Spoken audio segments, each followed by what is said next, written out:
Bonjour. Alors aujourd'hui, un mélange sympathique de trigonométrie et de suite. Soit x un réel de l'intervalle ouvert 0π sur 2, soit la suite un définie par u0 égale cos x, et par cette relation de récurrence, pour tout n appartenant à grand N, un plus 1 égale un fois cos de x sur 2 puissance n plus 1. Petit 1, soit Vn la suite définie par, pour tout n appartenant à grand N, Vn égale un fois sinus de x sur 2 puissance n. On nous demande de montrer que Vn est géométrique, puis, en petit 2, de déterminer pour tout n appartenant à grand N l'expression de un. Vous pouvez vous donner, je pense, une bonne petite demi-heure de réflexion et de recherche avant de regarder la correction. Et correction. Ok, montrer que cette suite-là est géométrique. Bon, ça je sais à peu près faire. Je vais regarder ce que fait Vn plus 1 pour tout n appartenant à grand N, et je vais essayer d'exprimer Vn plus 1 à l'aide de Vn, en espérant montrer que Vn plus 1, c'est toujours la même chose, la même constante, fois Vn. La même quantité qui ne dépend pas de n, fois Vn. Vn plus 1 égale. Ok.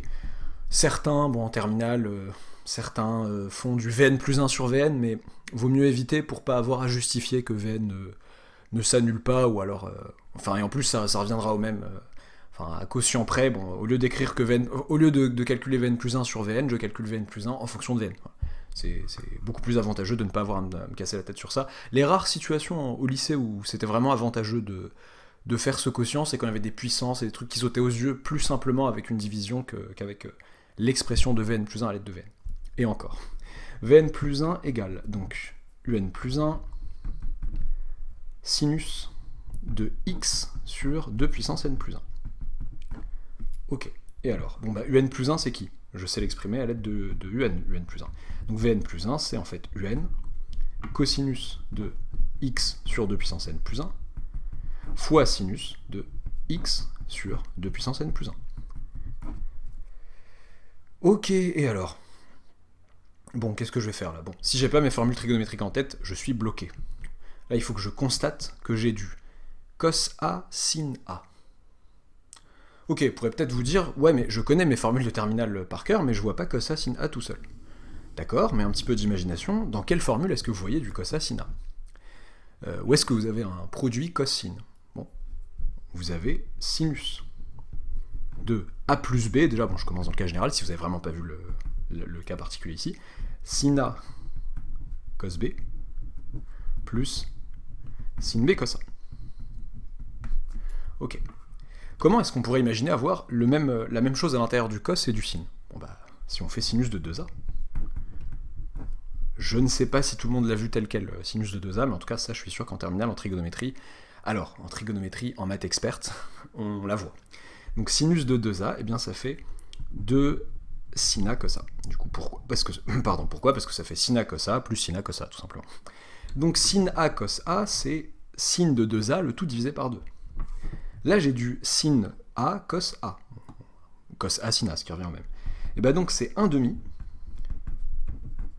de sinus de 2A. Donc de sinus de 2 fois x sur 2 puissance n plus 1. Ok, soit. Ça fait donc 1 demi, je le mets là, je décide de le mettre là, fois un sinus, donc là il y a une simplification entre le 2 et le 2 puissance n plus 1 en bas, de x sur 2 puissance n du coup. Oh. Voilà, j'ai la voix un petit peu, pas cassée, mais rouillée ce soir. J'ai indice de temps que j'essaye de pas donner en général, donc c'est le soir.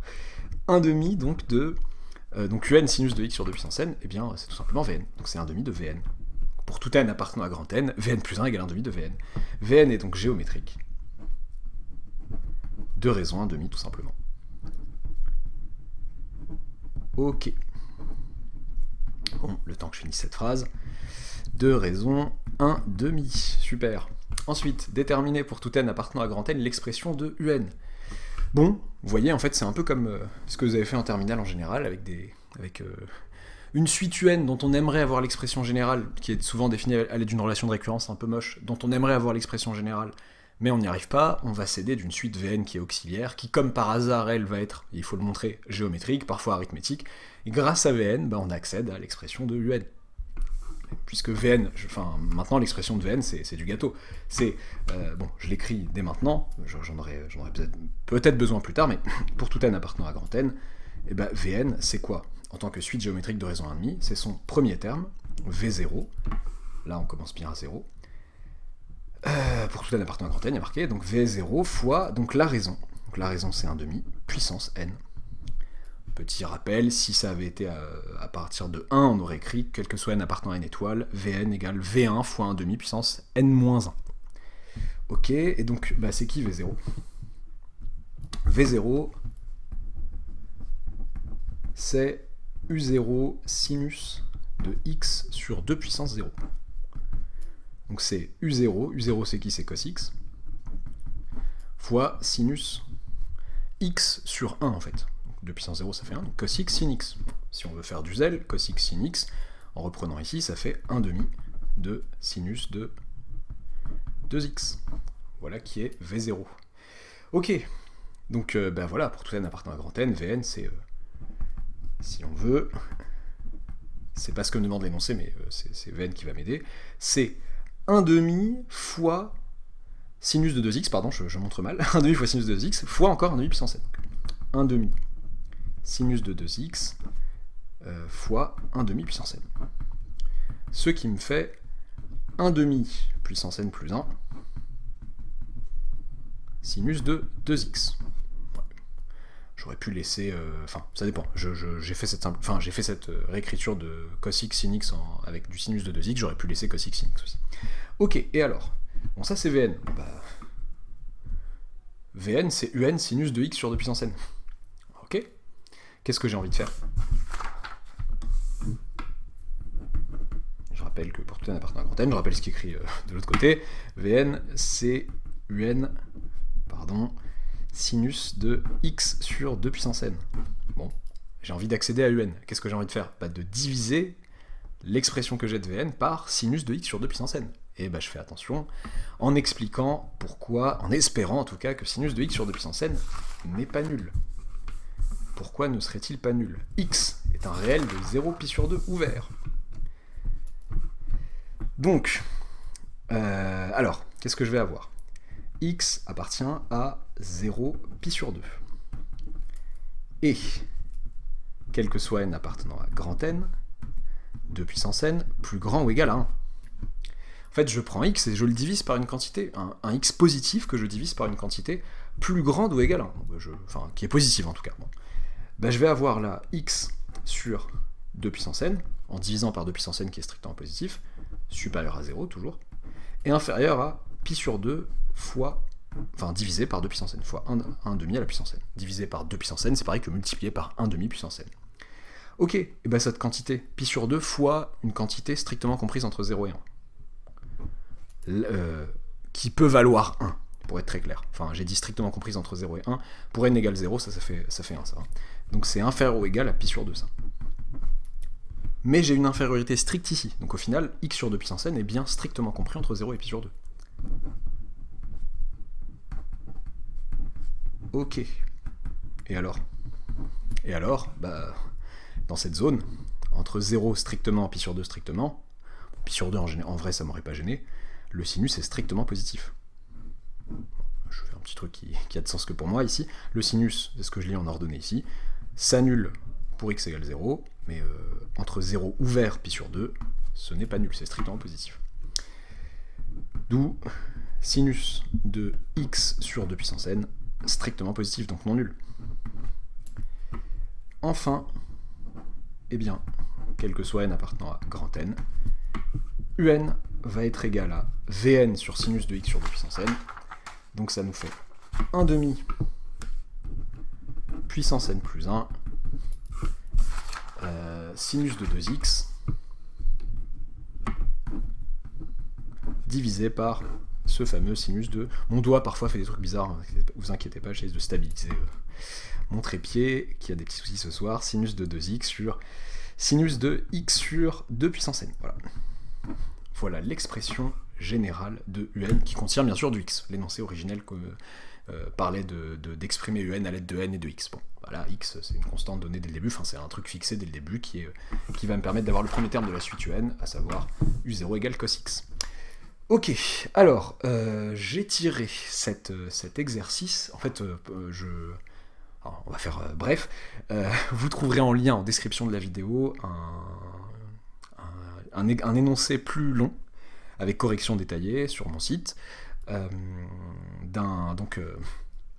énoncé plus long qui contient à peu près ces questions, je crois que j'ai quasiment fait celles du début, et en fait l'énoncé est tiré d'un sujet, ça fait une contraction bizarre, est tiré d'un sujet d'ECS EDEC 1996. ECS c'est l'ancêtre des ECG, plutôt maths approfondis, dirons-nous. Du coup, ce que j'ai fait, en fait, si vous regardez le sujet originel de CS EDEC 1996, vous allez voir juste une troisième question, qui me demande la limite de la suite UN.